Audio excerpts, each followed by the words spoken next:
إن الله وملائكته يصلون على النبي يا أيها الذين آمنوا صلوا عليه وسلموا تسليما۔ السلام علیکم ورحمۃ اللہ وبرکاتہ۔ بسم اللہ الرحمن الرحیم، نحمدہ ونصلی علی رسولہ الکریم، اما بعد۔ محترم سامعین، تقریروں کی یہ سیریز میری کتابیں موٹیویشنل حدیث، اسپیکنگ سائنس اور اصلاح پر مبنی ہے۔ ایک سوال میں آپ سے پوچھنا چاہتا ہوں، اگر آپ کو پتہ چلے کہ آپ کے کسی قریبی شخص کا انتقال ہو گیا مگر اسے قبر میں دفن کرنے کے بجائے اس کا بھائی اس کا گوشت کھا رہا ہے تو آپ کیا کرو گے؟ یقیناً آپ اس شخص کو کڑی سزا دو گے یا دلواؤ گے؟ اگر کسی بستی کے مالک کو پتہ چلے کہ اس کے بستی میں رہنے والے لوگ اپنے بھائی کے مرنے پر اسے دفن نہیں کرتے بلکہ اس کا گوشت کھاتے ہیں تو وہاں کیا کرے گا؟ یقیناً انہیں سزا دے گا یا دلوائے گا اور بستی سے باہر کھدیڑ دے گا۔ پھر ذرا سوچ لے کہ انسان کو بنانے والا خالق جب یہاں دیکھتا ہوگا کہ اس کی مخلوق میں سے زیادہ تر لوگ لگاتار اپنے مرے بھائی کا گوشت کھاتے رہتے ہیں تو اسے ان پر کتنا غصہ، کتنا غضب آتا ہوگا۔ سورہ الحجرات سورہ نمبر 49 آیت نمبر 12 میں ارشاد باری تعالیٰ ہے، اپنے بھائی کی اس کے پیٹھ پیچھے برائی یعنی غیبت مت کرو، یہ ایسا گھنونا کام ہے جیسے اپنے مرے بھائی کا گوشت کھانا۔ افسوس کہ آج مشکل سے کوئی شخص اس گھنونے جرم سے، کبیرے گناہ سے بچا ہوگا۔ قوم کا لگ بھگ ہر شخص لگاتار اپنے مرے بھائی کا گوشت کھانے میں لگا ہے۔ جب بھی دو لوگ ملتے ہیں تو تیسرے کی اس کے پیٹھ پیچھے برائی شروع کر دیتے ہیں۔ اکثر لوگ تو اس کے لیے محفل سجائے رہتے ہیں، دیر رات تک اسی کام میں لگے رہتے ہیں۔ سورہ الحمزہ سورہ نمبر 104 آیت نمبر 1 میں اللہ تعالیٰ کی طرف سے تنبیہ ہے، وَيْلٌ لِكُلِّ ہُمَزَةٍ لُمَزَةٍ، تباہی، بربادی، ہلاکت ہے غیبت اور بہتان لگانے والوں کی، عیب تلاشنے والوں کی، تانے دینے والوں کی۔ جب خالق علل اعلان غیبت کرنے والوں کی تباہی کی بات کہہ رہا ہو تو رات دن غیبت میں لگے ہوئے لوگ کیسے آباد اور کامیاب ہو سکتے ہیں؟ آج دنیا بھر میں مسلمانوں کی ذلت، بربادی اور ہلاکت کی وجہ انہیں سورہ الحمزہ کے آیت نمبر 1 میں تلاش کرنی چاہیے۔ ایک صحیح حدیث جو صحیح مسلم حدیث نمبر 6593، سنن ابو داؤد حدیث نمبر 4874 اور ترمذی حدیث نمبر 1934 میں ہے، جس کے راوی حضرت ابو ہریرہ رضی اللہ عنہ ہیں کہ رسول اللہ صلی اللہ علیہ وسلم نے فرمایا، غیبت کا مطلب ہے تمہارا اپنے دینی بھائی کے پیٹھ پیچھے اس انداز سے بات کرنا جسے وہ ناپسند کرے۔ صحابہ رضی اللہ عنہ نے پوچھا، یا رسول اللہ صلی اللہ علیہ وسلم، اگرچہ وہ بات اس میں موجود ہو تو؟ نبی اکرم صلی اللہ علیہ وسلم نے فرمایا، اگر وہ بات اس میں موجود ہو تو تم نے اس کی غیبت کی، اور اگر موجود نہ ہو تو تم نے اس پر بہتان لگایا۔ غیبت کبیرہ گناہ ہے، گھنونا جرم ہے، مرے ہوئے بھائی کا گوشت کھانا ہے، جبکہ بہتان اس سے بھی بڑا گناہ ہے۔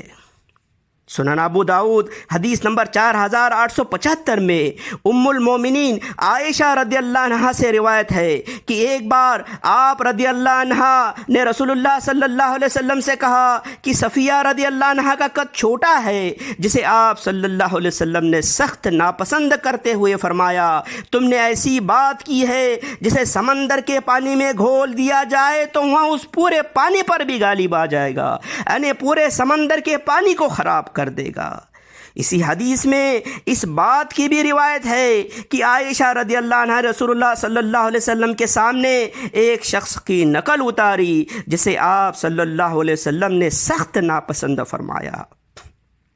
اس حدیث سے معلوم ہوا کہ کسی دینی بھائی بہن کے جسم کے بارے میں کچھ ناپسندیدہ بات اس کے پیچھے کہنا، جیسے بونا ہے، لمبا ہے، موٹا ہے، لنگڑا ہے، کانا ہے، بھینگا ہے، کالا ہے، وغیرہ وغیرہ، یہ غیبت ہے۔ کسی کے پیچھے اس کی ایسی نقل کرنا جسے وہ ناپسند کرے، غیبت ہے۔ کسی کے پیچھے اس کی ناپسندیدہ بات، اس کے اخلاق، برتاؤ، طور طریقے کے بارے میں کہنا، غیبت ہے۔ کسی کے پیچھے اس کی ناپسندیدہ بات، اس کے گھر والے، خاندان کے بارے میں کہنا، غیبت ہے۔ کسی کے پیچھے اس کی ناپسندیدہ بات، اس کے پہننے، اٹھنے، بیٹھنے، چلنے کے بارے میں کہنا، غیبت ہے۔ کسی کے پیچھے اس کی ناپسندیدہ بات، اس کے جائیداد، دنیاوی، دینی معاملات کے بارے میں کہنا، غیبت ہے۔ یہاں تک کہ ایسی کوئی بھی بات جو اس شخص میں موجود ہو مگر جسے سننا وہ ناپسند کرتا ہو تو اس بات کو اس کے پیچھے کہنا، غیبت ہے۔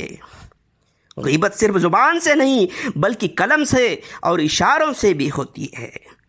سنن ابو داؤد حدیث نمبر 4876 میں حضرت سعید ابن زید رضی اللہ عنہ سے روایت ہے کہ رسول اللہ صلی اللہ علیہ وسلم نے فرمایا، کسی مسلمان کے وقار اور عزت کے خلاف ناحق اس کے پیچھے بات کرنا یہ سب سے بڑی، سب سے زیادہ سود خوری ہے۔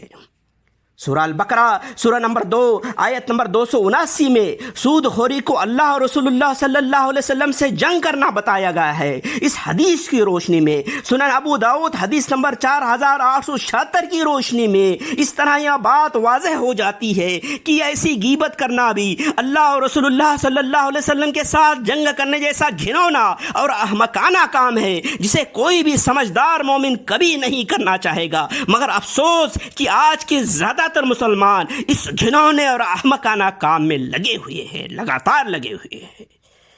سنن ابو داؤد حدیث نمبر 4878 میں حضرت انس ابن مالک رضی اللہ عنہ سے روایت ہے کہ رسول اللہ صلی اللہ علیہ وسلم نے فرمایا، جب میں نے معراج کا سفر کیا تو میرا گزر ایسے لوگوں سے ہوا جن کے ناخن تانبے کے تھے، جن سے وہ اپنے منہ اور سینے کو نوچ رہے تھے۔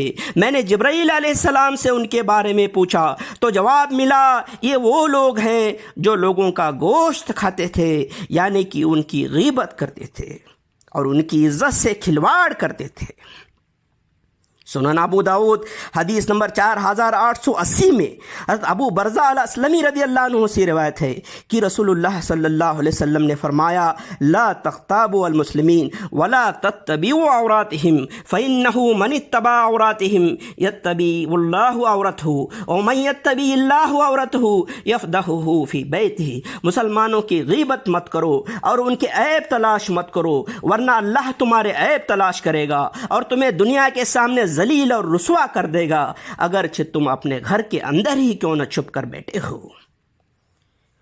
اسی سے ملتی جلتی حدیث جو میں نے اپنے پہلے والی تقریر میں بیان کی تھی، جو ترمذی حدیث نمبر 2032 ہے، جس کے راوی حضرت عبداللہ ابن عمر رضی اللہ عنہ ہیں۔ سنن ابو داؤد حدیث نمبر 4882 اور ترمذی حدیث نمبر 1927 میں حضرت ابو ہریرہ رضی اللہ عنہ سے روایت ہے کہ رسول اللہ صلی اللہ علیہ وسلم نے فرمایا، مسلمان کی جان، مال اور عزت کو نقصان پہنچانا ہر مسلمان پر حرام ہے۔ ترمذی حدیث نمبر 2004 میں حضرت ابو ہریرہ رضی اللہ عنہ سے روایت ہے کہ رسول اللہ صلی اللہ علیہ وسلم نے فرمایا، زیادہ تر لوگ جہنم میں اپنے منہ یعنی زبان اور شرمگاہ کی گناہوں کی وجہ سے ڈالے جائیں گے۔ سامعین، غیبت اور بہتان کے خلاف بے شمار حدیثیں ہیں جنہیں اس مختصر تقریر میں بیان کرنا ممکن نہیں، کیونکہ اس کے لیے گھنٹوں اور دنوں لگ جائیں گے۔ زبان سے ہونے والے گناہوں کی سزا کے بارے میں اگر مومن کو علم ہو تو ڈر کے مارے وہ خود ہی اپنی زبان کاٹ کر الگ کر دے، یا اللہ سے دعا مانگے کہ وہ اسے گونگا بہرا بنا دے تاکہ زبان کی وجہ سے ہونے والے کبیرے گناہوں سے اس کی حفاظت ہو سکے، غیبت سے اس کی حفاظت ہو سکے۔